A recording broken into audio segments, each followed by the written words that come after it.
Today we're talking about short calls, which is not necessarily something that we route all the time. Typically, if we have a short call on, we also have a short put. And there's a couple of reasons why we like to avoid short calls just as a standalone trade.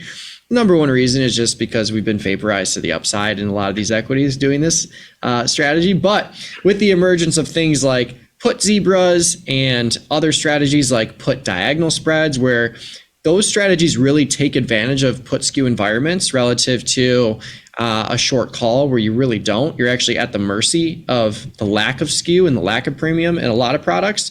But there are still some products where you'll see some heightened premium on the call side. And regardless, if this is a strategy you want to learn more about, this is the segment to pay attention to. Mm-hmm. Cool. Beautiful. So let's dive right in here. So here we go with another white background short call overview. And as you can see, everything here that we talk about today is just literally the inverse of yesterday. So yesterday we talked about short puts. Today we're talking about short calls. So short call is a bearish position. Still the same. We want to be selling these if we are in a high IV environment, because we're going to be able to collect more premium or move the strike further up on the strike plane or out of the money relative to the stock price.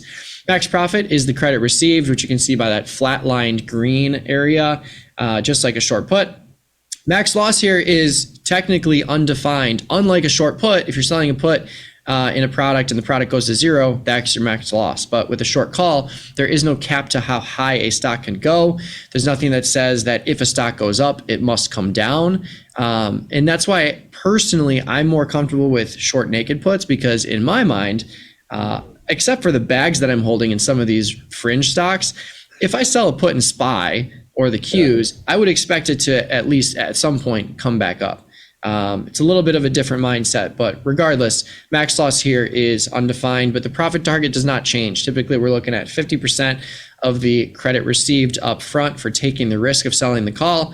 And that is simply, again, because we are seeing a skew out of our favor if we start to see profits on a short call or any short option for that matter, because we have little more to gain and we still have all the risk in the initial position.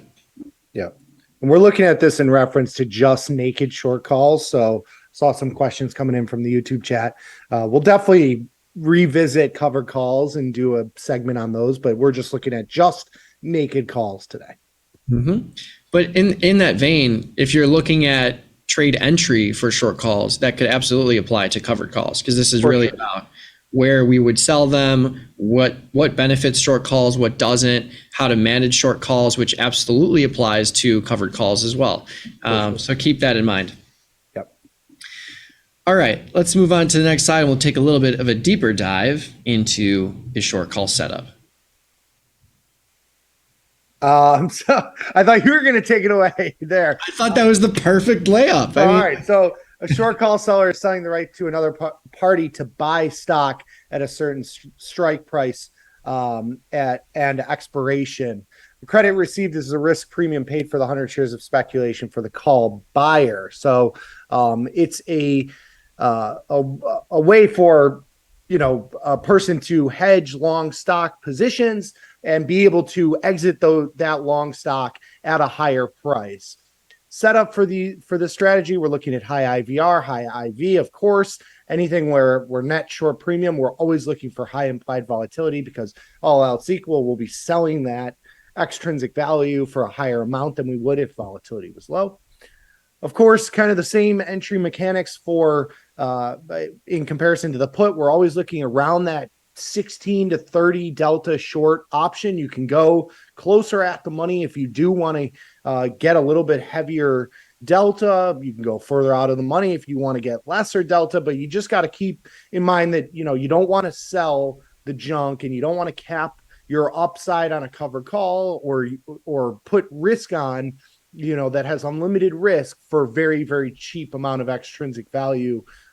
Just keep in mind that those positions can go against you, even if they're super far out of the money. You think they're very far out of the money, those definitely can change. Of course, call skew also comes into play. So if you're looking at an underlying like a Tesla or something like gold or oil, selling calls are going to be meatier than the puts. In something like SPY or Apple or a normal equity like that, an Amazon, you're typically going to see put skew. So selling the put that's equidistant out of the money relative to the call is going to trade for a higher premium than the call. Of course, you got to keep in mind buying power. So the buying power on a naked position is dynamic. It's going to change. You might put it on with $1,000 in buying power. If it goes at the money, that might go to 1,300, 1,400, 1,500, something like that, just due to the change in price of the underlying, change in time, change in delta of the option, change in volatility. All those things can contribute to changes in the buying power requirement. Not going to explode. It's typically not going to go to 10 grand unless it's something like an AMC or a GME where you get crazy moves and volatility, goes from 50 to 500, but it will change a little bit through the life of the trade. Love it. Love it. Love it. So let's dive into the next slide and we'll get a little bit deeper with management and profit targets. So first and foremost, the same segment is referenced here. So the best practices rule of thumb, when to take profits.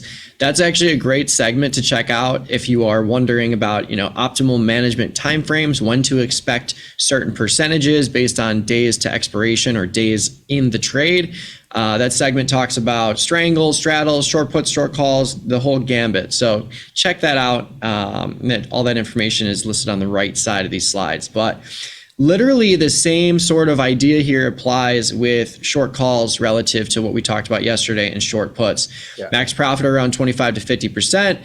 50% is, typically our go-to target for closing trades. But if we reach 20%, 25% in a couple of days, we are ahead of the decay curve, all else equal. So again, these are the trades, if you're just selling a call or just selling a put where you only have risk on one side, these are the trades where you can certainly take them off in a couple days, even overnight. I think there was a trade recently where I took it off overnight. I think that was a square position, just because we got a directional move in our favor, and I didn't need to hold it for 2 weeks for theta decay to really grind day to day. So these one-sided trades can give you potential to close them for winners, but that also means that the volatility to the against you for P&L will also be a little bit higher. Days to expiration should be considered, especially if you're seeing quick profits. So if I have a short call on and the stock price drops and I have a 45-day trade and it goes to 44 days and I've collected or made 20 or 30%, I'm absolutely going to be closing that trade. Where if I only have, 15 days to go and I'm only at 20%, maybe I hold on to that a little bit more if my strike's out of the money, because I know that that option is going to be decaying aggressively. So those trade-offs will always come into play. Consider closing out of options that lose significant value quickly. This again just goes to the point of not wanting to have risk on without much more profit potential for that same trade. Naked short call positions do have more exposure to the Greeks relative to something like a strangle or an iron condor. So again, they will move much faster. Delta is certainly going to play a big role because you don't have a neutral delta. You have a directional delta at the end of the day, which is going to result in a more volatile P&L.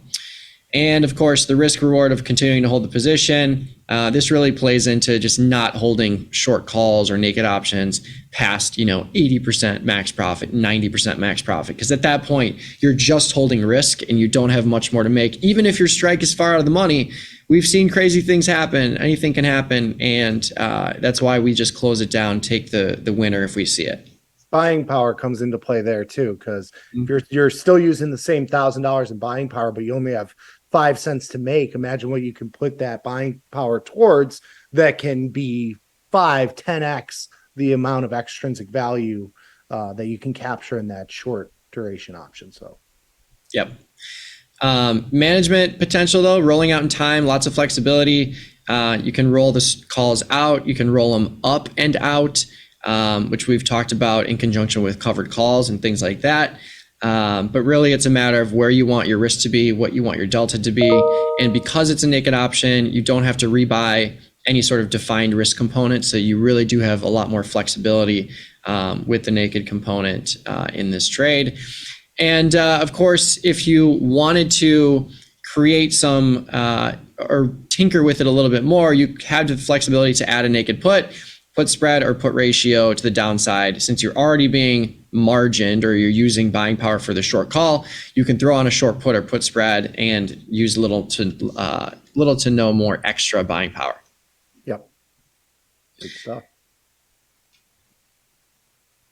All right, so some quick tips. You can use this to get short stock if you want to get, in the same light that you can do it to get long stock via the put. Of course, there are limitations in what accounts can hold short stock. So I don't think this is a totally across the board applicable thing, because it depends on what your risk tolerance is for upside risk, as well as, what sort of accounts you're trading in. So just holding that option through expiration. If it expires in the money, you'll be getting that short stock. Again, same thing with in the far in the money or deep in the money puts. Those puts, at a certain point, there might not be any extrinsic value, or very little or negligible amount of extrinsic value. It might just make sense to take the stock. Same thing applies to calls. At a certain point, you're just short the stock via a deep in the money option that's going to have near 100 delta. Of course, you got a little bit of skew in there, so call skew is really going to help here. A lot of defensive management if you are trading into skew. A lot of times we like to do those diagonal spreads, call diagonal spreads into the skew. It's fun to play those high upside trades, but the short option component definitely plays into skew.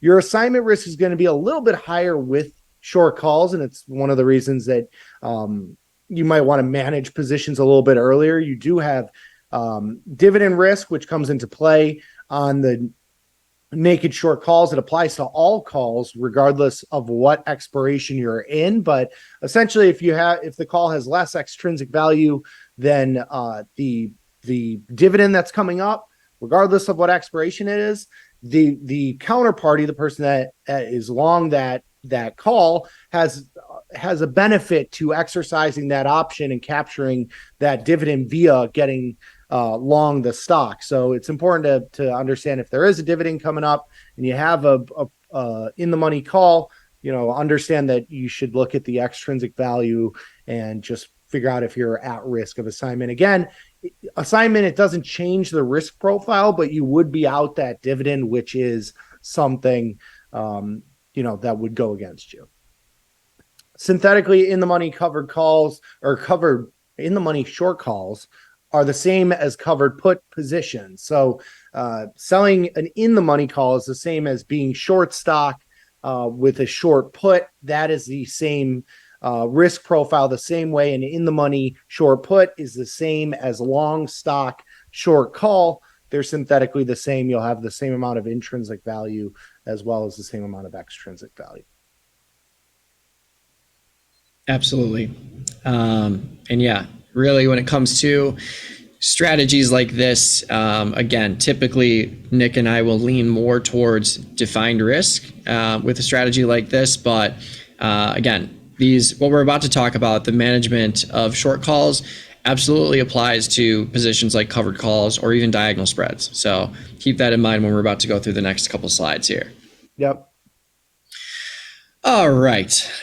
So literally, like we said, everything is the inverse of what we talked about yesterday. And I literally just flipped these in an inverse way relative to what we showed yesterday. So rolling the same strike out in time. If you have a short call and the stock price stays right around your short call and you're looking at moving it out in time, not changing the strike, you are absolutely going to be collecting more extrinsic value than your near-term cycle, simply because further out expirations will always have more extrinsic value associated with the strike.